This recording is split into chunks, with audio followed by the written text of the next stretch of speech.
Good morning, children. Today I am going to teach you all EVS, children. And in EVS, we are going to start a new chapter, lesson 1, plants make food. Okay? Earlier also आप लोगों ने पढ़ा होगा EVS subject, science that is.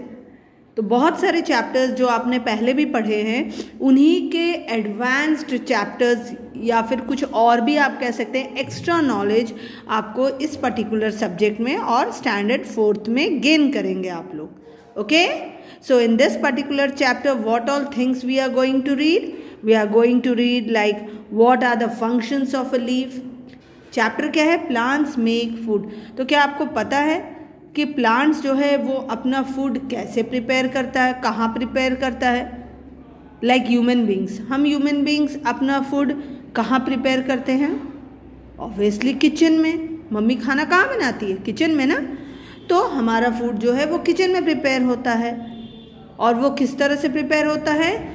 Vegetables, pulses, ये सब आपकी जो mother हैं, चपातीज़, वो प्रिपेयर करती हैं.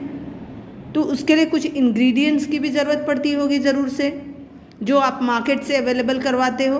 तो उसी तरह ना बच्चों, प्लांट्स जो होता है वो भी अपने फूड को प्रिपेयर करता है, because it is also living thing. वो भी बर्थ लेता है और वो भी डाई होता है ना. तो उसी तरह उसको भी तो खाना ज़रूरी है. और ज़िंदा रहने के लिए आप लोगों ने सुना होगा ना कि food is very necessary. Without food and water a living thing cannot exist in this world. तो उसी तरह प्लांट्स जो है उसे भी अपना फूड प्रिपेयर करना पड़ता है. तो इस चैप्टर में हम लोग बहुत ही इंटरेस्टिंग फैक्ट्स के बारे में पढ़ेंगे. लाइक फूड कैसे प्रिपेयर होता है प्लांट्स का, किसके हेल्प से प्रिपेयर होता है, किस प्रोसेस से प्रिपेयर होता है, वो सब कुछ हम लोग इस चैप्टर में पढ़ेंगे. Okay, and functions of a leaf, like how do plants make food, how do plants with no leaves make food. बिना लीफ के भी जो प्लांट्स होते हैं, लीफलेस प्लांट जिसे कहते हैं हम, उनका भी फूड प्रिपेयर होता है. तो वो कैसे होता है? Then do plants, animals and human beings depend on each other. क्या ह्यूमन बींग्स, प्लांट्स और एनिमल्स हर कोई एक दूसरे के ऊपर डिपेंड है? So all such things we are going to read in this particular chapter. Okay, so let's move on children. We know that, so children, as we know that plants and animals and even human beings are living things. ये तो सबको पता है कि plant जिसमें भी जान होती, जो भी बर्थ लेता है और उसके बाद डाई होता है, those all things are known as living things, children. Okay, and all living things need food to survive and grow. बिल्कुल वही जो मैंने आपको तभी कहा, बगैर फूड के कोई भी anyone चिल्ड्रन, कोई भी लिविंग थिंग्स जो है वो सर्वाइव नहीं कर सकता है इस वर्ल्ड में. Human beings eat both plants and animals, thus they are dependent on plants and animals for food. Obviously human beings जो हम हैं, हम बोथ प्लांट्स पर भी डिपेंड है अपने फूड के लिए and even on animals also. Why? और हमें क्या क्या मिलता है आपको पता है? आप बोलोगे कि मैम प्लांट्स तो चलो ठीक है, vegetables and all we get, but from animals what do we get? Milk, we get egg, we get flesh from animals. So human beings are completely, you can say, dependent on plants and animals for their food. उसी तरह से animals eat plants and other animals और both. Some animals are also dependent on plants and animals.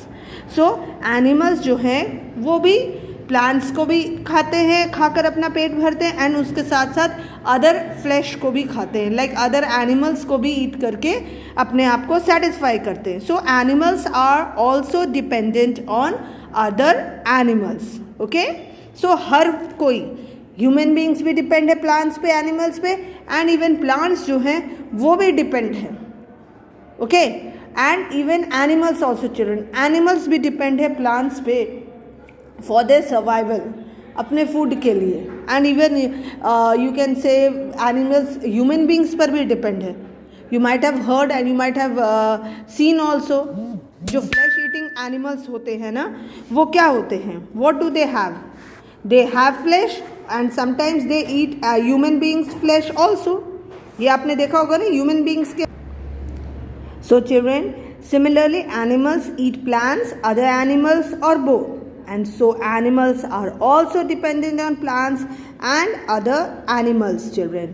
Now but plants do not depend on animals and human beings for food, ये कहा जाता है. लेकिन बच्चों, एनिमल्स तो फ्लैश ईटर्स होते हैं. अगर उनके सामने ह्यूमन बींग्स आ जाएं तो क्या वो उसे छोड़ देते हैं? नहीं छोड़ते हैं ना, उसे भी खा जाते हैं या नहीं. बट कंप्लीटली एनिमल्स जो है ना, आप बोल सकते हो पार्शियली डिपेंडेंट है, नॉट कंप्लीटली, पार्शियली वो भी एनिमल्स जो है आपके ह्यूमन बींग्स पर डिपेंड होते हैं.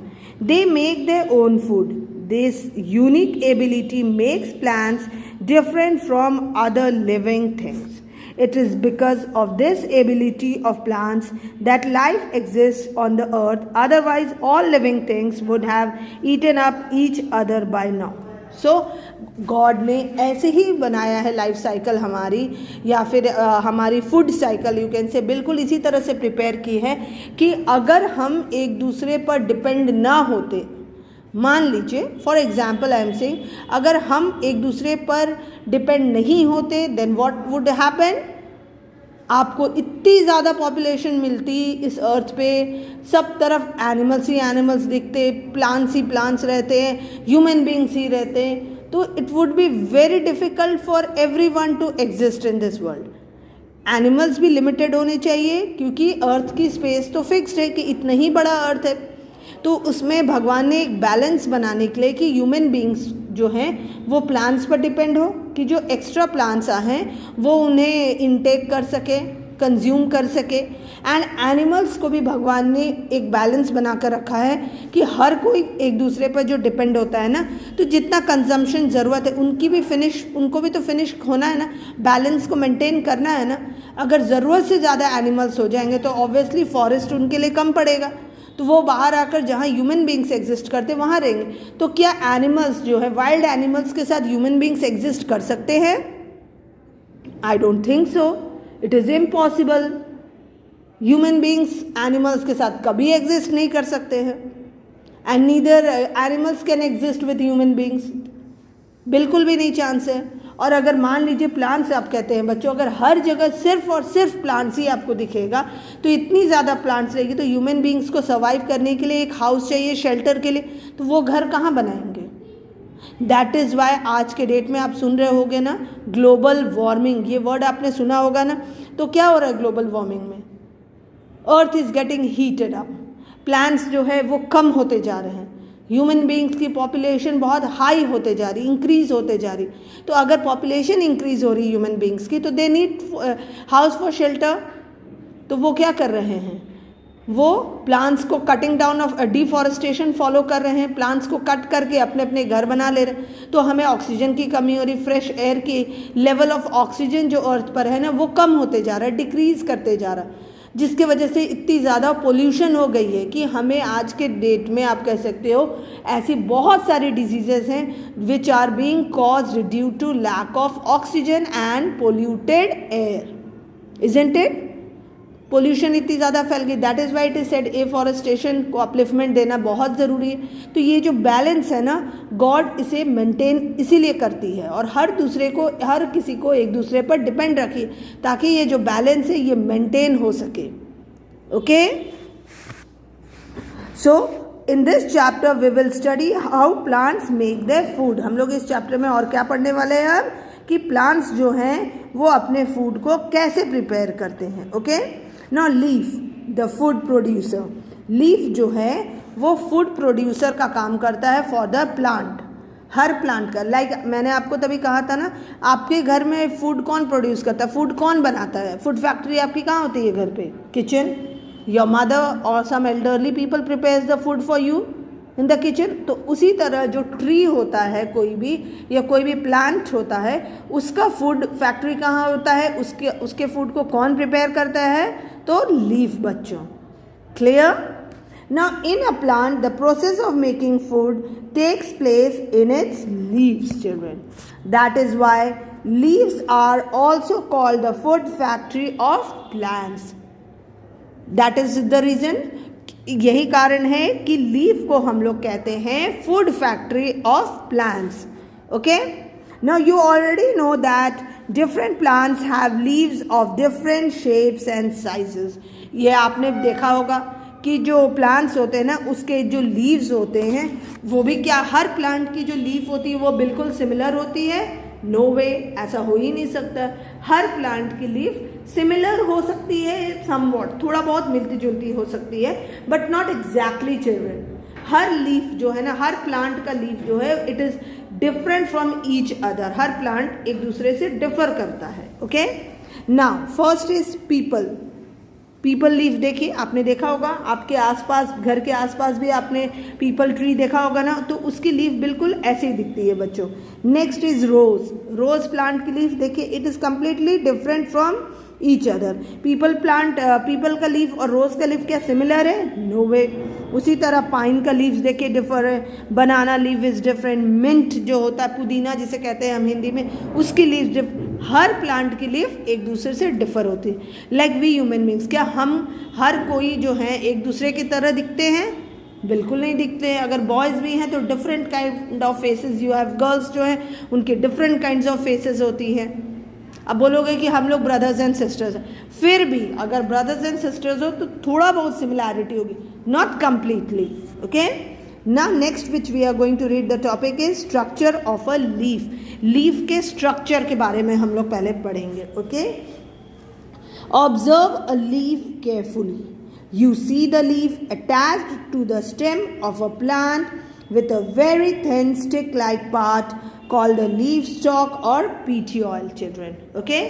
So, leaf को आपने कभी देखा है? अगर मान लीजिए हम पीपल के लीफ को लेते हैं, एग्जाम्पल आई एम सेइंग, तो पीपल का जो लीफ है ना, जो लीफ होता है, it is attached to the stem of the plant. See बिल्कुल इस तरह से जो लीफ है वो प्लांट के स्टेम के साथ अटैच रहता है, देखा होगा आपने ज़रूर। तो with a very thin stick like part, जिसे हम क्या कहते हैं? लीफ स्टॉक कहते हैं, या फिर पीटी ऑयल भी कहते हैं बच्चों। ओके, लीफ स्टॉक और PT oil. Now the wide flat part of the leaf is called the leaf blade और लैमिना। सी चिल्ड्रन, ये जो वाइड पार्ट है ना, चौड़ा वाला हिस्सा जो होता है ना, दिस वन, इसे हम क्या कहते हैं? Lamina. Okay, if you look at the lower surface of the leaf, you will see a main vein running along the center of the leaf. ये देखिए मिडिल पार्ट जो ये वाला रहता है ना लीफ का, किसी भी लीफ का, उसे हम क्या कहते हैं? मिडरिब कहते हैं। ओके, मिड मीन्स, मिडरिब क्यों कहते हैं? क्योंकि वो मिडिल में होता है, इसलिए midrib. Now the midrib has a number of side veins. जो मिडरिब होता है ना, हर मिडरिब में भी आपने देखा होगा ऐसे छोटे छोटे वेन्स बने रहते हैं ना, जिसे हम लोग क्या कहते हैं? साइड वेन्स कहते हैं। Clear children? सो लैमिना हमने पढ़ा, पीटियोल हमने पढ़ा, मिडरिब हमने पढ़ा and side vein we have read. I hope आपको पार्ट्स ऑफ लीफ क्लियर हो गया है। Now next comes children, the leaf looks very thin. बहुत ही थिन लुक आता है लीफ का, दिखता तो है ना बहुत पतला सा है, बट उसके अंदर भी लेयर्स होते हैं बच्चों। ये आपको आपके नेकेड आइज से विजिबल नहीं हो सकता है। अगर आप माइक्रोस्कोप से इसे चेक करोगे ना, तब आपको ये अच्छी तरह से विजिबल होगा। But do you know it is made up of countless layers of small and thin cells. इसके अंदर भी सेल्स होते हैं बच्चों, बिल्कुल ह्यूमन बींग्स की तरह। मैंने बोला था ना, कोई भी लिविंग थिंग्स जो कि बर्थ लेकर डाई करता है, जीवन जिसकी होती है, जो जन्म भी लेता है और फिर उसकी मृत्यु भी होती है, तो उन सब चीज़ के अंदर सेल्स होते हैं। ओके, सो उसी तरह लीफ जो है ना, लीफ के अंदर भी सेल्स होते हैं। Now these flat cells are arrange one above the other. Cells जो है ना वो बिल्कुल एक दूसरे के ऊपर अटैच्ड होते हैं। Some of these cells are green because they contain a green substance called chlorophyll. तो ये जो लीफ के अंदर में छोटे छोटे पार्टिकल्स जो मैंने अभी आपको बताया ना, सेल्स, जो सेल्स होते हैं ना वो ग्रीन कलर के अपीयर होते हैं। Do you know why? क्यों लीफ का कलर हमेशा ग्रीन होता है? Because chlorophyll is present inside the leaf. Okay, leaves appear green because of the presence of chlorophyll in them. If you turn a leaf over and put it under a microscope, you will see many tiny pores in it. They are known as stomata, children. मैंने अभी कहा ना, अगर आप microscope में किसी भी leaf को upside just opposite side back of the leaf को अगर आप रखोगे और चेक करोगे ना, तो उसमें आपको बहुत सारे टाइनी टाइनी छोटे छोटे पोर्स दिखेंगे. ओके, सो उन पोर्स को हम क्या कहते हैं? स्टोमेटा कहते हैं. Okay, now see like this children, ये बिल्कुल छोटे छोटे पोर्स जो है ना, इसे हम क्या कहते हैं? स्टोमेटा कहते हैं. And this is known as chlorophyll. Okay, one such pore is called stoma. तो जो सिंगल सा पोर होता है ना, उसे हम स्टोमा कहते हैं. और जब इसी तरह छोटे छोटे छोटे छोटे पोर्स जब सब इकट्ठा हो जाते हैं, ग्रुप में आ जाते हैं, तो उसे हम स्टोमेटा कहते हैं. Okay, plants breathe through the stomata only. तो प्लांट्स जो हैं वो इन्हीं स्टोमेटा के थ्रू ब्रीथ करते हैं, सांस लेते हैं या oxygen.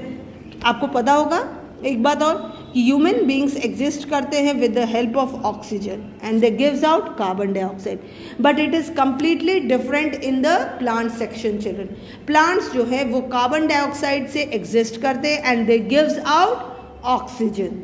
This is also a big reason children. देखिए, इस तरह भी not only for the food but for fresh oxygen, human beings are dependent on plants and plants are dependent on human beings for carbon dioxide.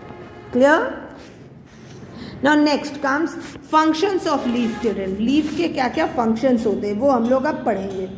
There are three main functions of a leaf. Three functions होते हैं. First, it helps the plant to breathe through its stomata. Like all other living things, plants breathe in oxygen and breathes out carbon dioxide continuously. बिल्कुल वही जो मैंने अभी आपको बताया कि प्लांट्स जो है वो कार्बन डाइऑक्साइड को इनहेल करते हैं एंड एक्सहेल क्या करते हैं? Oxygen. You know that the roots of a plant absorb water from the soil.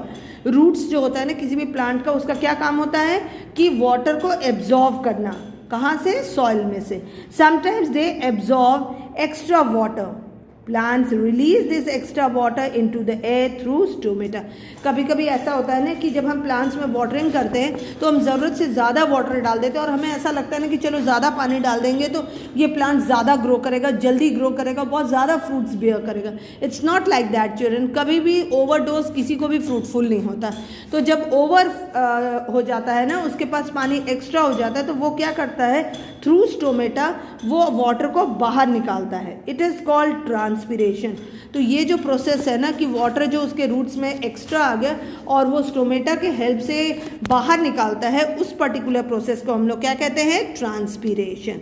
when the leaf passes or when the plant passes its extra water, okay, out from it, then it is known as transpiration. The third one.